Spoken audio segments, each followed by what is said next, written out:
It's silly for a grown man to be afraid of the dark, but I've been afraid of it since I was little.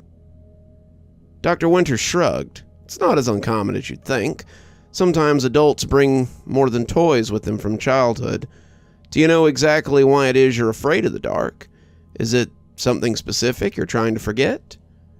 Mr. Arnett, the bus driver from the town of Cashmere's municipal bus service, looked a little embarrassed to be here on her couch, but he wouldn't be the first.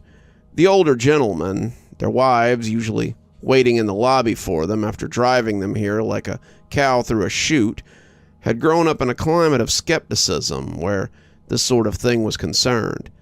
People like Dr. Winter were either clever snake oil salesmen, charming grifters, or, at worst, charismatic sexual deviants who would put them under and do all sorts of things to them. Winter was none of those things, but she was used to having to deal with these sorts of ideas.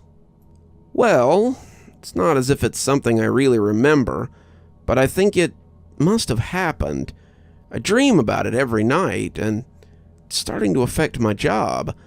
I can't do the later route anymore, the one that goes till 9:30, because I'm terrified of the dark. I can't go into the basement to change the light bulb without my knees shaking and my bladder threatening to cut loose. I stood on the front porch a few days ago, having decided to take the cans out after dark, for close to an hour, before deciding I was too afraid to walk the 50 feet from my stoop to the road with the cans. I've always had a fear of the dark, but it's never been this bad before.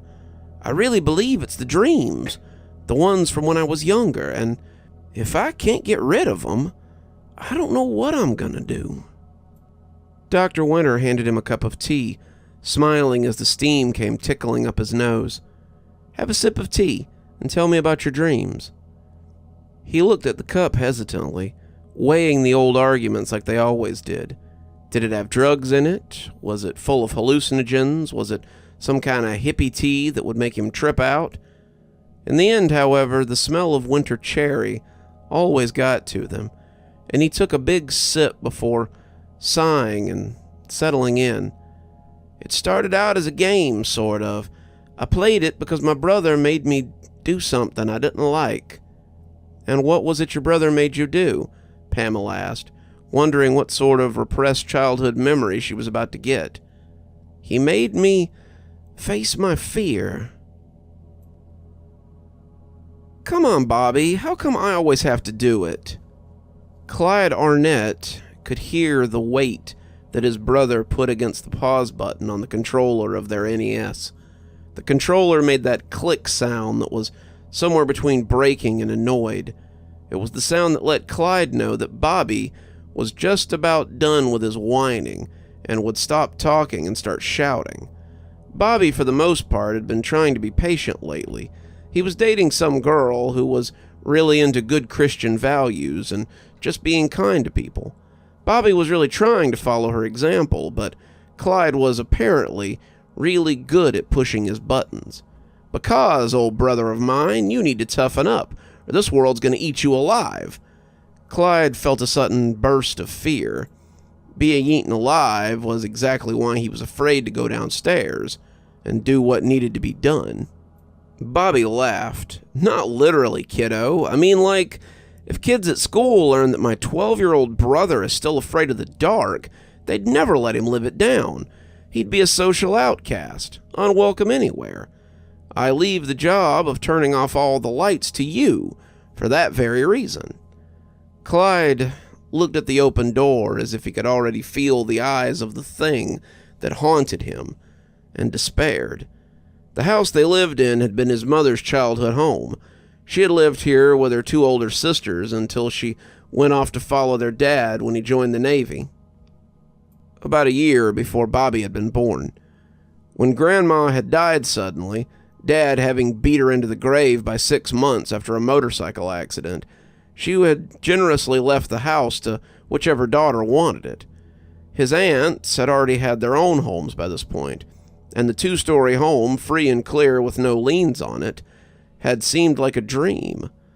The first night they had been alone in the house, their mother having to work late most nights, she told them that before they went to bed, she expected all the lights to be off downstairs.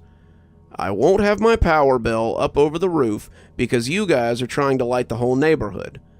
Clyde had been assigned to the task of turning off the lights before bed since that very night. This task had been handed down by Bobby almost at once. He got away with it because A, he was the oldest, and B, because Mom worked 5 or 6 nights a week to pay the bills and taxes on the property. This meant that most nights it was just the two of them in the house, and Bobby was in charge when it was just the two of them. As such, Bobby usually gave Clyde the chores that he didn't want, and that included turning off all the lights. "Come on, Bobby," Clyde tried again, but his brother wouldn't budge. "Don't start, kid. You need to get over this, and the only way to do it is to do it. Know what I mean?" Clyde didn't, but he nodded anyway. He took the stairs like a palsied old man, watching as the downstairs got closer and closer as he came to the landing. He switched the lights off beside the stairs and began. The lights, as it turned out, had to be turned off in a certain order. If you didn't turn off the stair light first and the light by the basement last, they would all come back on again. Neither of them understood why, but Clyde attributed it to the thing that lived in the dark after the lights went out. He had named it Mr. V for some reason, and even he didn't know why. He supposed he had to call it something, and it was as good a name for his nemesis as any. Bobby just thought it was faulty wiring, and told him that if he meant to get his job done, then that was how he would have to do it. You could leave the stair light on, the one on the stairs. In fact, it was advised, as that was how you had to find your way back. Sometimes it was the best way to find your way from the depths, and Clyde had used that light as a lighthouse more than once.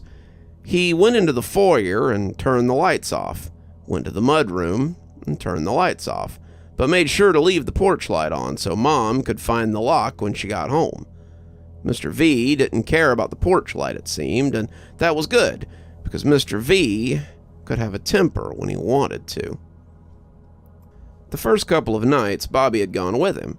As long as Bobby was with him, nothing ever seemed to happen. The two went room to room before walking casually back to the stairs and up to their rooms. Whatever Mr. V was, he didn't bother big kids, or maybe it was just kids who didn't believe in him. Clyde didn't know, but it was always different when he was by himself. He turned the lights off in the dining room slowly, finishing with the switch by the door so he could turn his back on the room and walk out. This was part of the game too, and it seemed to make it better if whatever it was didn't see you seeing it. Sometimes the dining room would be empty when he turned the lights off, but sometimes he would see a figure standing in the dark space when he was done. Sometimes it was standing behind the chair at the head of the table. Sometimes it was standing by the window, but it was always looking at him. It was never close, like the horror movies he and Bobby sometimes watched when his mom worked late. It was never just right in front of him, ready to grab him when the lights went off, but it was still closer than he would have liked.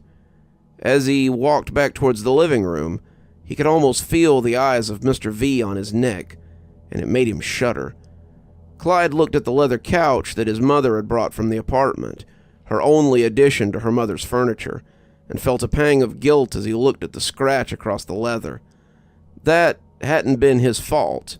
Not really. But he had caused it. The pastor at church said that people had to take accountability for their actions, and Clyde was man enough to admit that this had been his fault. He had broken the rules, and he had to pay the price. It had all started very subtly. He would notice little things once the lights went off, and he would make note of them for later. The Shadow Man was one, a thing he thought of as Mr. V. Then there was the way the shadows lengthened and twisted sometimes when the lights were off. The whole downstairs took on a kind of puffy, unreal look after dark, and he had seen it swell or shrink depending on what it wanted. He still wasn't really afraid of Mr. V, still didn't really believe in him, but he was afraid of the dark, and that made it easy to tell himself that anything could be living in it, even the mysterious Mr. V.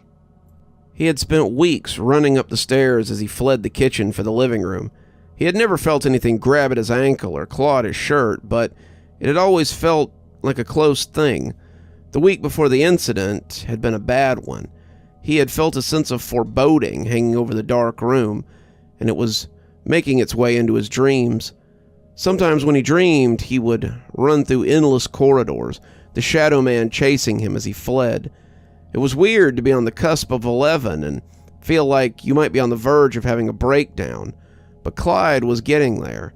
He had tried to explain it to his mom, but she just said that Bobby was in charge, and it sounded like he was trying to help him. Bobby was relentless when it came to ridding him of his fear of the dark. He told him how the other kids would pick on him if he went to middle school with these fears, how no one would want to be his friend, and that hadn't helped his anxiety either. That night, when he'd come downstairs, Bobby was already asleep, and Clyde really didn't want to turn off all the lights alone. He had turned off the light in the foyer with a shaky hand, but then he had seen the shadow man, Mr. V, lurking by the front door, and his legs had started to shake.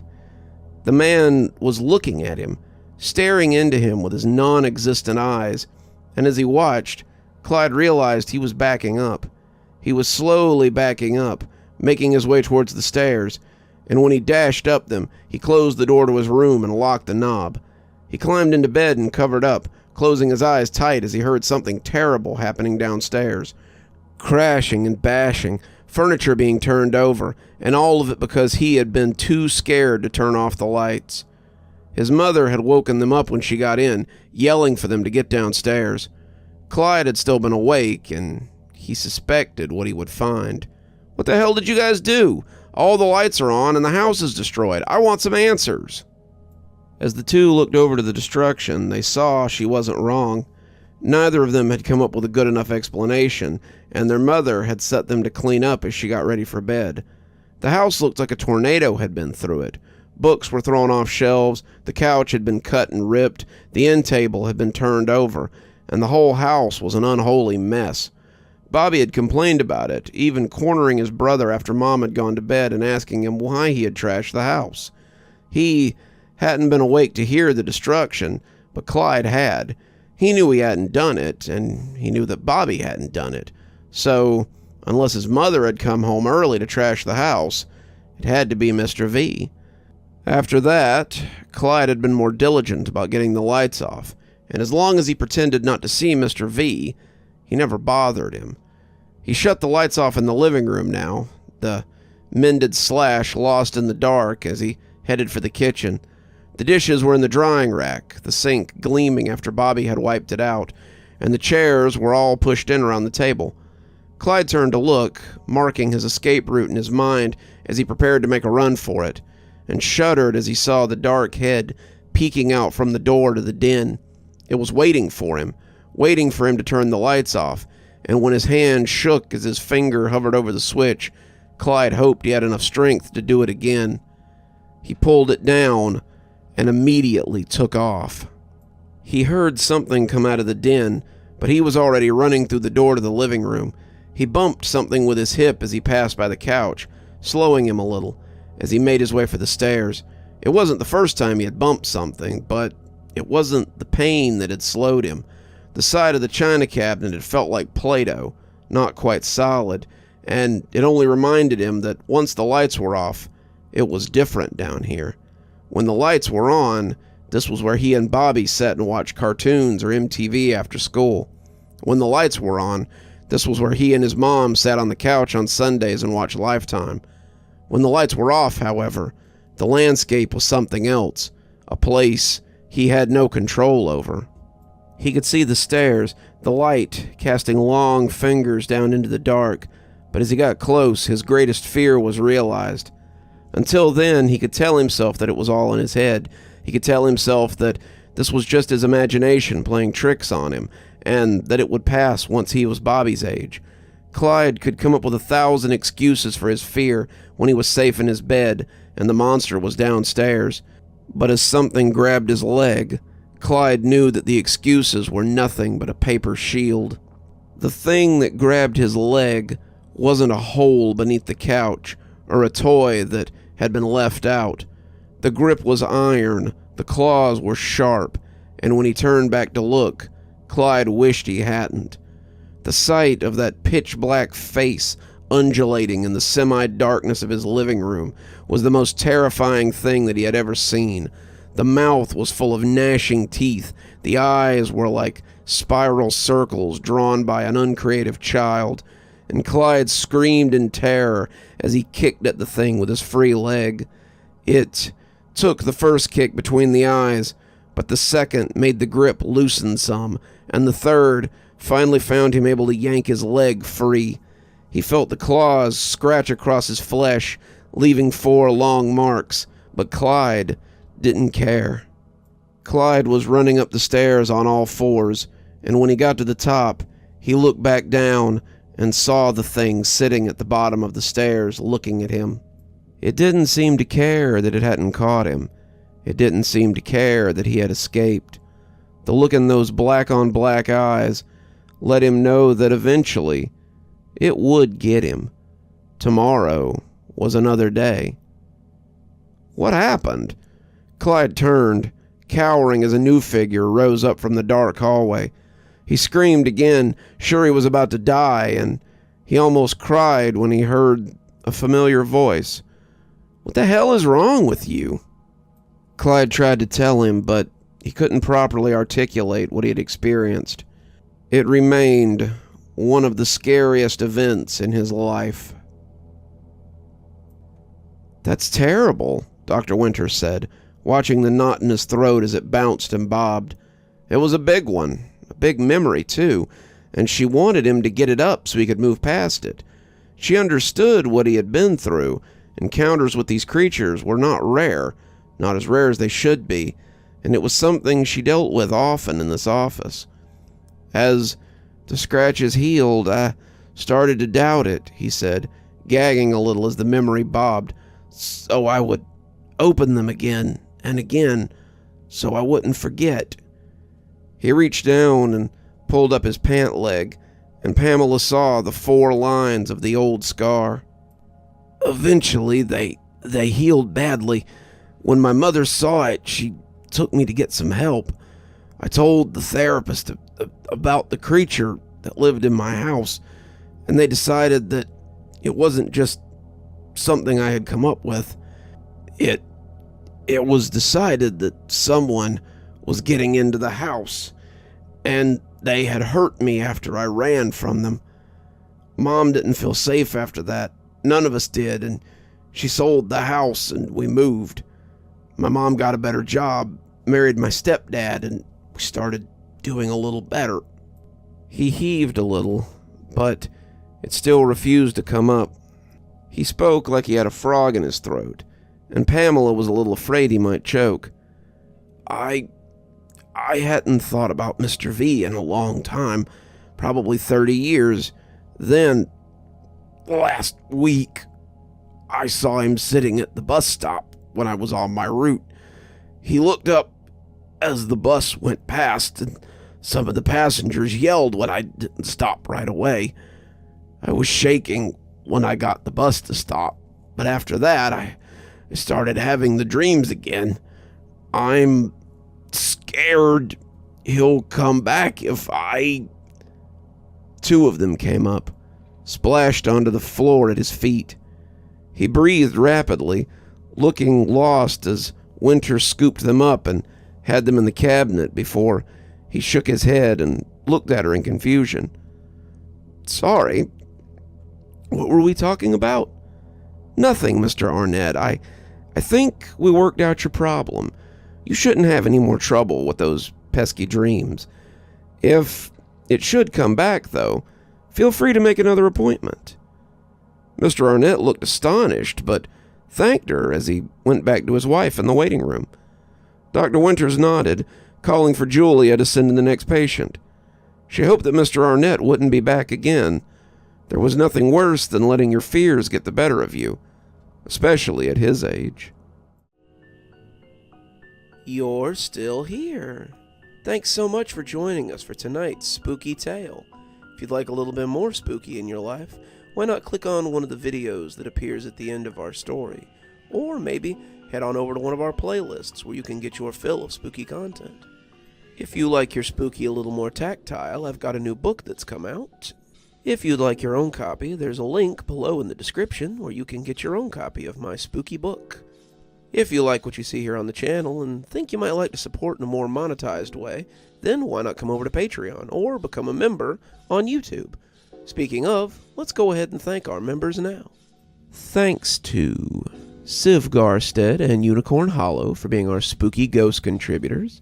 Thanks to Janet, Lee Kendall, Saikat, Ronda J, and Sue Casper for being our spooky skeleton contributors. And thanks to Hi Stacy, Winter, Xaronan, Emily Coltsfoot, Stephanie Carrington, Tyler Parker, Cinnamon Fox, Sarah ASMR42, and Bella Lee for being our Ghostly Reader tier contributors.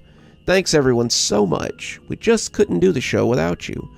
If you too would like to support the show, come on down to Patreon or become a member on YouTube.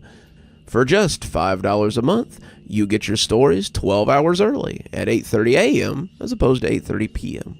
Also, if you'd like to join our Ghostly Reader contributor tier over on Patreon, you get a book anytime I write one on your doorstep, as long as you live in the continental U.S., of course. And as always, thanks for stopping by. Dr. Plague, signing off. Have a wonderful evening.